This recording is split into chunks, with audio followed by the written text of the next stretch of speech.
When installing a 125 amp electrical service, properly sizing the grounding electrode conductor is crucial for safety. The grounding electrode conductor connects the service equipment, typically the neutral bus in the service panel, to the grounding electrode system.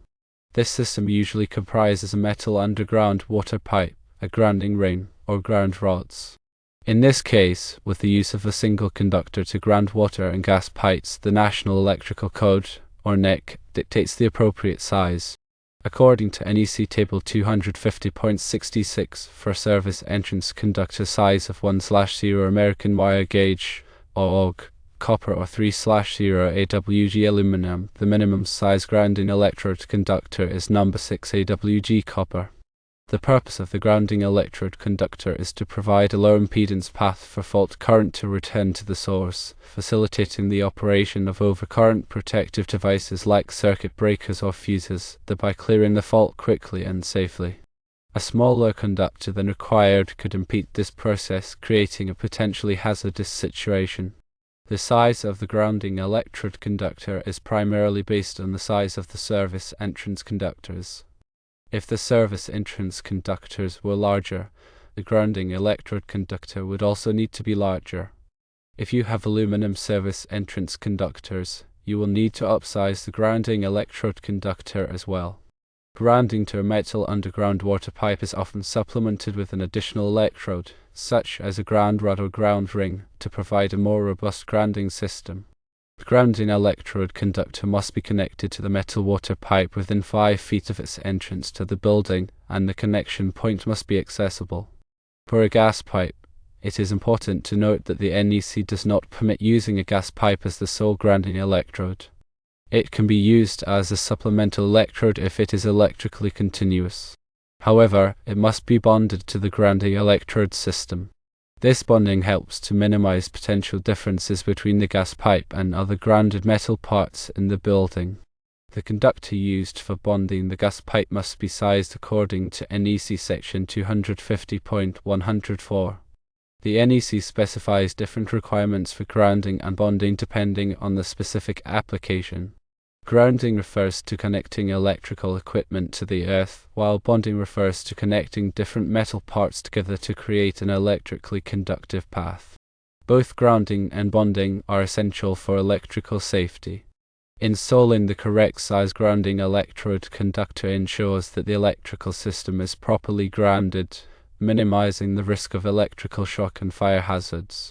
When making connections to grounding electrodes, listed connectors suitable for the purpose must be used.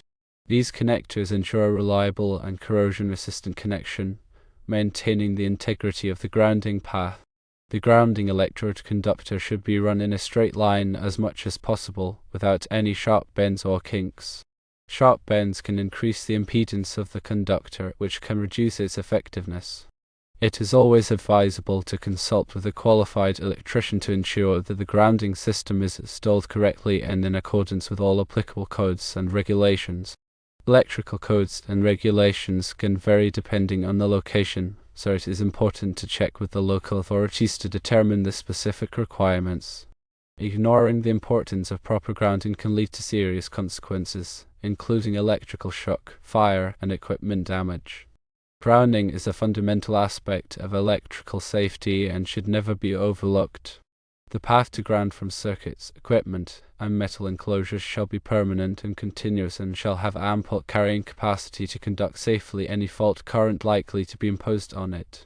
It is essential to understand the difference between system grounding and equipment grounding. System grounding refers to grounding the neutral conductor of the electrical system, while equipment grounding refers to grounding the metal enclosures of electrical equipment. Both system grounding and equipment grounding are necessary for electrical safety. The size of the equipment grounding conductor is determined by the size of the overcurrent protective device protecting the circuit. The equipment grounding conductor must be large enough to safely carry the available fault current without overheating. The NEC provides tables that specify the minimum size equipment grounding conductor for different circuit sizes. When running multiple circuits in the same raceway, the equipment grounding conductor must be sized based on the largest overcurrent protective device protecting any of the circuits. This ensures that the equipment grounding conductor is large enough to handle the fault current from any of the circuits. The grounding electrode system must be properly maintained to ensure its effectiveness. Connections should be inspected periodically for corrosion and tightness.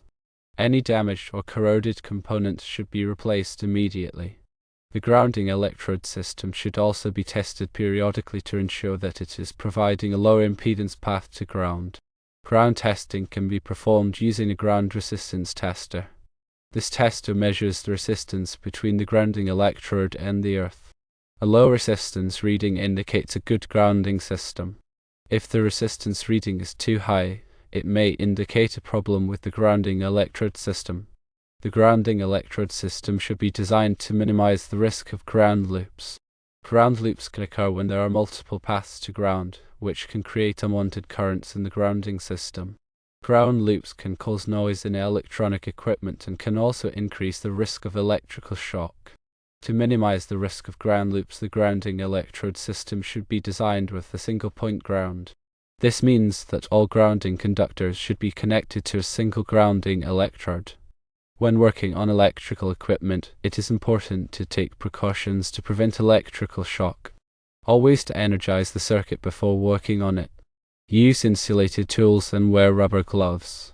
If you are not qualified to work on electrical equipment, call a qualified electrician. Electrical safety is everyone's responsibility. By following safe electrical practices, you can protect yourself and others from electrical hazards.